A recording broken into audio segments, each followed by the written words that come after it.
And good morning. I'm your friend Scotty Ray. It is Wednesday, midweek, as we begin today, 60. And today should be a lot nicer. We've only got one issue this morning as we start this out.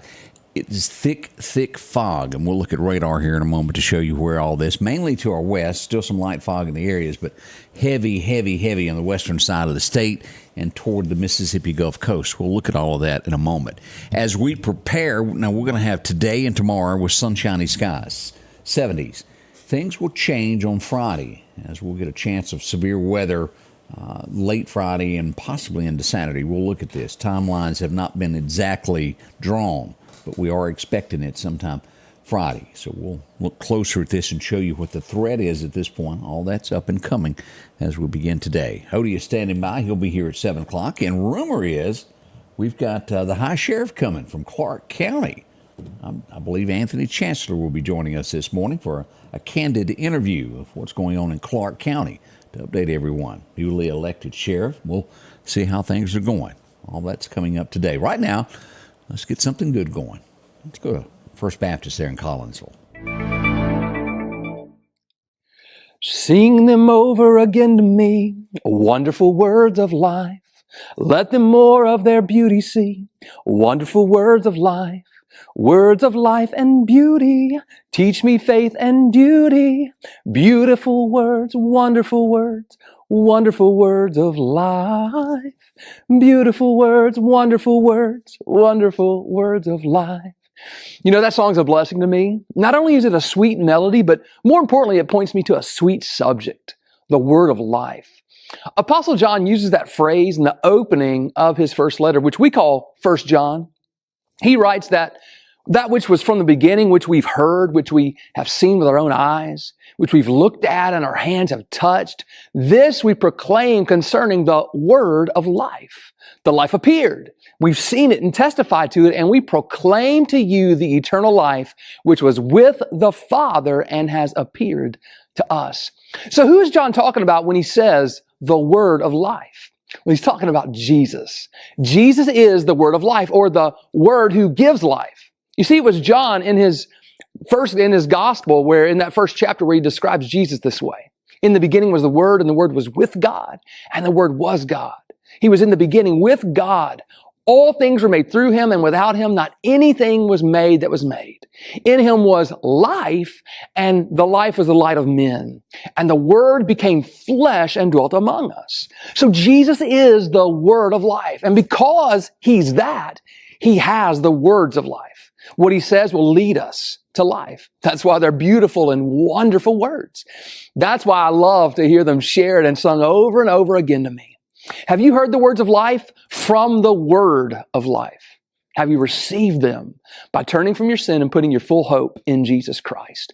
All who have and will not only have life, but have life abundant and everlasting. So don't miss out on life itself. Change begins in you. The Change Begins in You is brought to you in part by Piggly Wiggly of Collinsville, Patrick Allen Companies, Mitchell Tire and Wrecker in Collinsville, and Mowdy Cabinetry. Church services tonight. If you need a place to drop by, I think you'll like it there. Drop in and see him. Ben will give you a good sermon tonight. Good morning to Mike and Minnie Pope joining us from the edge of Alabama. We do appreciate that. All the way from Indiantown, Florida this morning. Don Carney tuning in. Lots of folks from all over the place. Jerome, good morning. Good to see you. Tony, I see Miss Jean, Beth. All of y'all are up and doing good. Miss Pat, praying for America. We do need that. As we look at what happened last night, Super Tuesday, it's obvious that Trump was the winner and Biden the winner on the Democratic side. Later today, and we a little state that we don't hear much about. Very little. I think Bernie is the only thing I really know that goes on there. It looks like Nikki Haley won that state. Is that going to matter? No. We are getting word that later today, she probably will suspend her race for the presidency. She should. Who's going to give money to that? Trump 14, her 1. Even somebody, I'll find his name in a minute. Somebody won some Republican on the Democratic side against Biden. It's not enough to change anything, but somebody did win one thing. Not enough to really mention and go into, but that's going to be the face-off. that becomes of this. Over in Alabama, we start seeing some of the races that happened yesterday. Often we see this redistricting. We had two incumbents, and they basically took their two districts and combined them into one to provide for another. Not sure I believe in all of that, the way that works, but turns out the one that Trump backed will win this race. Odds of him winning in the end are going to be slim as you look at the district lines the way it's done. We'll see. You can never speak for anybody before they vote, but the odds are laid against him as that district is relayed. We'll see what happens when it comes to the elections later this fall. That was between Barry Moore and Jerry Carl. It was incumbent versus incumbent. Moore walks away with that, and that's who Trump was backing. As we look at, we often see this in headlines, to where the police go into the wrong home, raid a home, arrest the wrong people, they get the wrong address. A grandmother in Colorado has been awarded $3.76 million.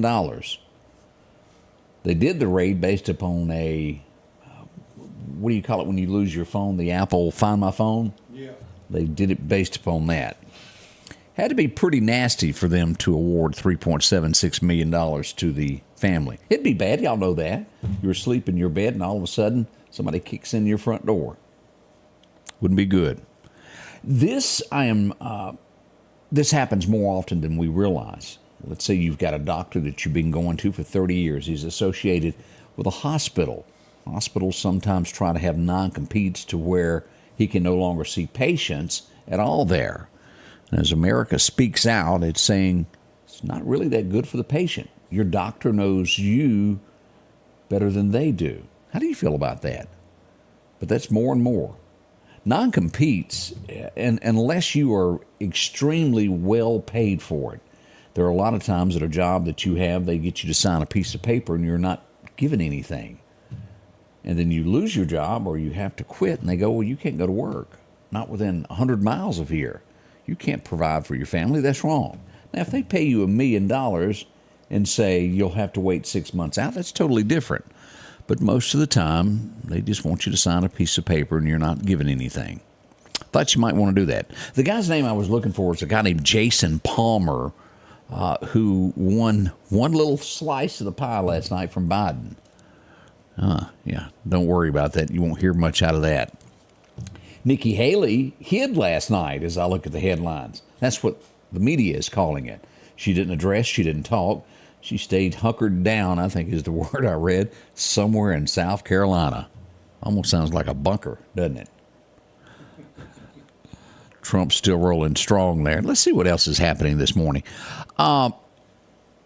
Did y'all see this over the last few days about what went on at Six Flags, a shooting and all? One of the 15-year-olds that were involved in this that was shot by the police there was also shot a couple of weeks ago in a drive-by. Now, I'm adding 2 and 2 together here. If you're 15 years old and shot twice in 2 weeks, you ain't living just right. You're in places you shouldn't be. A minor on top of that. There's a lot of folks that, and you said, well, the child's bad. There's a lot of bad parenting involved in this. Where were his parents during this? Did he have parents? And what I mean by that, did they actively advise as a mother and father should?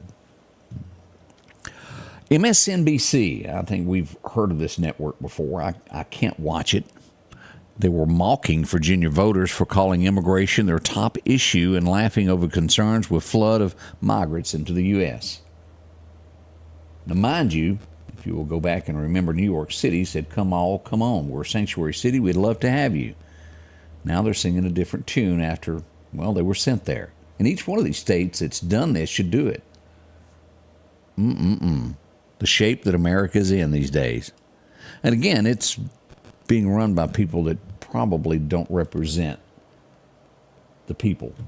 A small majority. It's not what the betterment of the United States needs. I don't quite understand this. And I'm not, before I say this, I'm not making fun of anybody's religion. Don't take me wrong. But I find it hard to understand.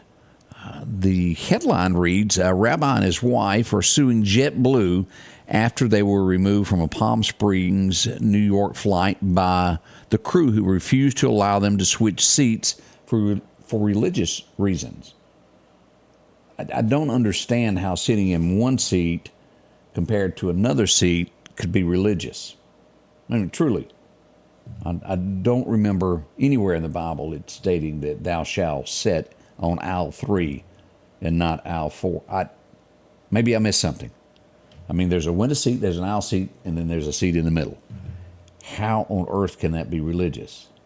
Now, there may be more to this story. There could have been somebody, I guess, on that same row that offended them, maybe. But the reasons for suing, and then we wonder why our courts are tied up with hot coffee and we can't get what really needs done. They're backed up. It's just like the police. It's tough. And then in turn, we end up with, well, judges that sometimes, again, don't represent the people, who don't have the betterment of the country in mind, who think a little bit different than the rest. We've seen that in teachers in other states where they allow things in classrooms. Makes you worry. It does me. As we look at this, we're coming up. We got your weather forecast next. That's a few of the headlines that are shaping America this morning. We'll be right back with more. If every time the wind blows you get a little leery about a tree over your house, talk to my friends at Reed Tree Service. There's no reason to be worried about a tree crashing through your house. Mike Reed has years of experience dealing with trees. It can be as simple as having a limb removed or a tree that is just huge too close to your shop or house. It's not going to cost you anything to have Mike come out and give you an estimate. They're licensed and insured, taking care of East Mississippi and West Alabama. Reed Tree Service. Have tree, will travel. Summertime has arrived, and Freeman Tractor on Highway 494 has the exact lawnmower for your need. If you've got a big yard with acres and acres to mow, they have a mower for that. No matter the size yard you have, Freeman Tractor has the lawnmower that fits you and your budget. From 48-inch all the way up to 60, or the X-Mark lawnmower. Plenty of these to choose from. Also, they carry a complete line of LS tractors. Come by for a test drive today. Financing available. Drop in today to Freeman Tractor, Highway 494, see coleslaw or buttermilk. Your forecast is brought to you by EMEPA, your Touchstone Energy Cooperative. And good morning. As I mentioned, we do have some fog in the area this morning as we start looking at things. Let's pull up radar where you get a better vision of what's happening out there. As we pull up Honda Meridian radar, look at this fog that we've got on the west side of the state. Now, all of this gray area is under a fog advisory this morning. Newton County, Jasper County, Neshoba County, all of this area as we look back here in Leake and Scott. Heavier around Jackson, Mississippi, Ridgeland. Look at this down to Hazelhurst, all the way over to Vicksburg. So be careful in those areas there. Thick, thick, thick. And you're going to get into it here. Light fog within Lauderdale and Kemper, but not near what we've got to our west. Now, before we get into the full-blown forecast while we're here, let's look at what is coming here with severe weather. Let's scroll down and look at Friday. Now, this is the latest that we've gotten from the National Weather Service. As we look at this, now this will take in all the way over to Enterprise, Dothan, Alabama. York, Alabama, y'all are going to be involved in this. This is a level 2 coming Friday is what we've got. And this could affect all of Lauderdale County, portions of Kemper, and splitting it there south of Philadelphia, all of these locations here. So keep it in mind. And this yellow represents a level 2, which could mean tornadic activity in the area. Watch it. We'll give you full details on this as this forecast ever changes and gets closer and closer to us over the next few days. So that's where we are on that. We'll watch it. Flash flooding, some serious stuff. It's going to be a lot of rain. We want you to pay attention. Now, we've got beautiful weather today and tomorrow. Let's get more into the forecast now and pull this up as we get this going. Let's show you some record highs and record lows as we go back. Here we go. 1974, we had a warm day. It was 86 degrees. Back in 15, a little bit cooler. Anybody? 9 years ago, y'all, 2015, that just shocks me. It was 21 degrees on this day. You were bundled up somewhere. I was bundled up somewhere. I think I was, I really think I might have been in Ohio. That's a possibility. Today, we're looking at 74 in Meridian as we go northward, 73 there in Philadelphia. As we get to Columbus, even over to Mississippi State, we're looking to be somewhere around 72, but warmer back down that Mississippi River as we'll hit 75 at Natchez. As we go east, we go into the edge of Alabama, and Demopolis, 74. Even over to Auburn, not bad, 69 for a high in Auburn, Alabama. We'll see 73 down in Troy. Now, this is what we've got this morning, areas of dense fog. And as I mentioned, the further west you go out of Meridian, the thicker it is. And we're showing that heavy around Jackson, Mississippi, Vicksburg, and those areas. And again, we could have some light. Quarter mile in some places, it's bad. Be careful, drive slower. And again, on 4 lanes, sometimes it's better to take a right than instead of trying to cross. Go down to your next turnaround so you don't have to cross so many lanes of travel. And well, we don't want you hit. You know where I'm going with that. As we look at this, what do we got from the National Weather Service? This is the severe weather that we looked at a moment ago, Friday night, and they're going to change this to push this on into Saturday as we look at this side of Alabama here, marginal risk, and they're going to update this. That's coming. They haven't done that yet this morning. As we come across flash flooding, as I mentioned, that's a lot of rain headed our way. And this is going to be late Thursday night into Friday. And as daylight is breaking, so that's what we've got. We'll watch this. As we look at as our temperatures, let's go ahead and look at what happens over the next 7 days. Today, as we mentioned, fog this morning, 74, down to 50 tonight. That's not bad. You can still leave a window cracked. As we move into tomorrow, warmer weather, 78 with a low of 58. Now, Friday is when the severe weather hits. 80% chance of this coming down with a high of 73. As we move back into Saturday, the weekend's going to be great. 72, only a 20% chance of showers. Low down to 43. But look at Sunday night's low, 39. We'll hit 63 and 67, and then the temperatures start rising once again by the time we reach Tuesday at 72. Let's go another 7 days into this. Let me say that properly. Rain chances start moving in somewhere around the 14th there. Not horrible, 50%. We're 2 weeks out. It'll change, and then back to sunshine by the time we get to the 20th. And heck, we'll be, halfway through the month then. As we look at our favorite fishing holes today, Chet's Paint and Body tells us the perfect time to be there is about 7:40 this morning to about 10 o'clock. After dark will be your next best time, and a minor chance this afternoon around 1 to 3. The wind's going to be east wind 5 to 10. So that's a quick look at how to fish and what to do. We got a big show coming up for you this morning. A lot of wrecks happened yesterday, and it never ceases. Whenever there's rain, there's wrecks, and we had a whole bunch of those yesterday. So we'll be telling you about those, recapping that, showing you some of the things. Also, as we mentioned, Anthony Chancellor in the house. He's going to tell us all about what's going on in Clark County as the new sheriff. Lost his uniform this morning. Look at that. Suit and tie. He must have a deacon's meeting this morning somewhere. He does, Here, this is the deacon's meeting. We've got Anthony. I hope you'll join us. That's all coming up at the top of the hour. Once you do that, it kicks off at 7 o'clock. We need you to be a part of it. All coming your way from the Scotty Ray Report. The Scotty Ray Report is brought to you by our following partners.